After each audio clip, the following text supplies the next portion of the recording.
Recitation is a narrative poem written by American writer Edgar Allan Poe, first published in January 1845. The poem is often noted for its musicality, stylish language, and supernatural atmosphere.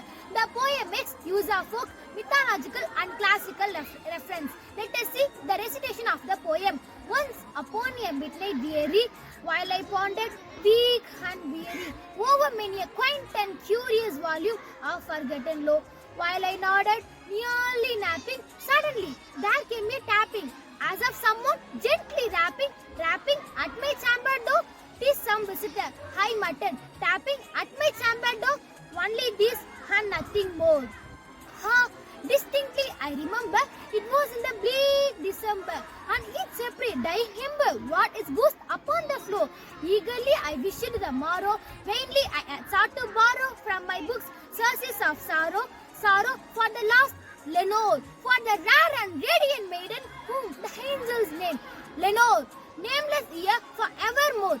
And the silken, sad, uncertain rustling of each purple curtain filled me with fantastic terrors never felt before, so that now, too still, the beating of my heart, I stood repeating, "'Tis some visitor entreating entrance at my chamber door, some late visitor entreating entrance at my chamber door.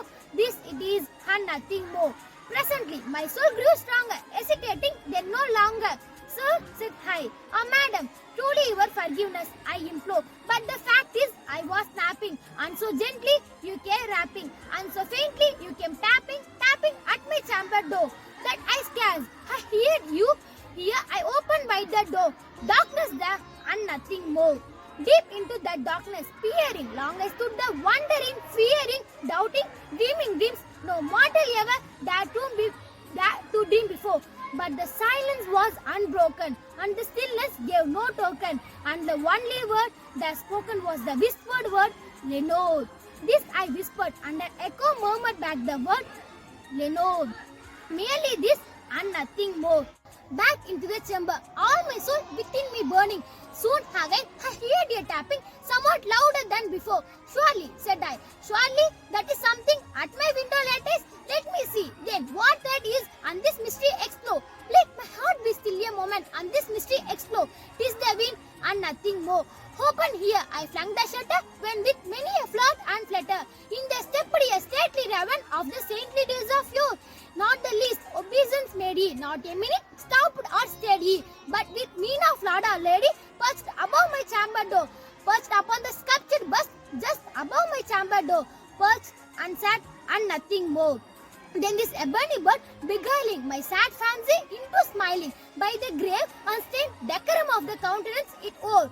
"Though thy crest be shorn and shaven, thou," said I, "art sure no craven, ghastly grim and ancient raven, wandering from the nightly show. Tell me what thy lordly name is on the night's Plutonian show." Quoth the raven, "Nevermore." But I marveled this ungainly fowl to hear discourse so plainly, though its answer little meaning, little relevancy bore. For we cannot help agreeing that no living human being ever yet was blessed with seeing but above his chamber door, bird or beast upon the sculptured bust above his chamber door, with such name as Nevermore. But the raven sitting lonely on the placid bust spoke only that one word, as if his soul in that one word he did outpour. Nothing further than he uttered, not a further than he fluttered, till I scarcely more than muttered, "Other friends have flown before. On the morrow he will leave me, as my hopes have flown before." Then the bird said, "Nevermore." Startled at the stillness, broken by reply, so aptly spoken, "Doubtless," said I, "what it utters is its only stock and store, carved from some unhappy master, whom unmerciful disaster followed fast and followed faster, till his songs one burden bore, till the dirges of his hope that melancholy burden bore, of nevermore." But the raven still beguiling my sad fancy into smiling, straight I wheeled a cushion seat in front of bird and bust and door. Then upon the velvet sinking, I betook myself to linking fancy unto fancy. What this thinking? What this ominous bird of yours?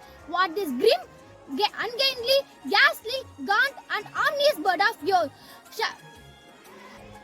meant in croaking nevermore? This I sat engaged in guessing, but no syllable expressing to the four whose fiery eyes now burned into my bosom score.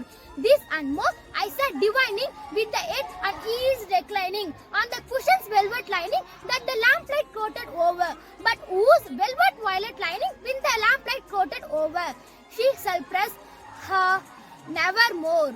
Then methought the air grew denser, perfumed from an unseen censer, swung by seraphim whose footfalls tinkled on the tufted floor.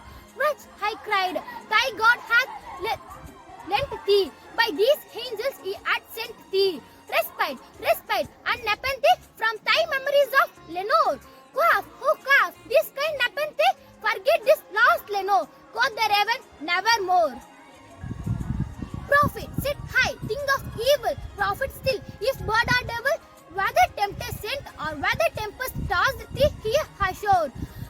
Desolate yet all undaunted, on this desert land enchanted, on this home by horror haunted, tell me truly, I implore, is there, bomb in Gilead, tell me, I implore, quoth the raven, nevermore.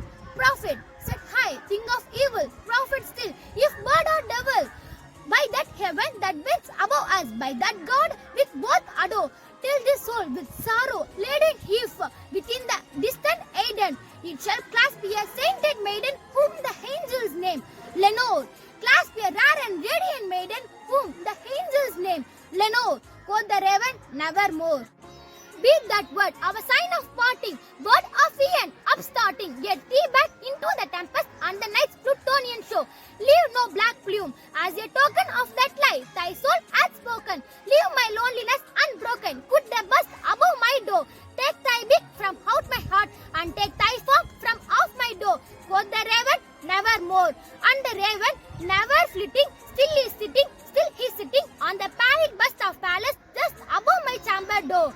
And his eyes have all the seeming of a demon that is dreaming, and the lamplight over him streaming through his shadows on the floor, and the soul from out that shadow that lies floating on the floor shall be lifted nevermore. Thank you.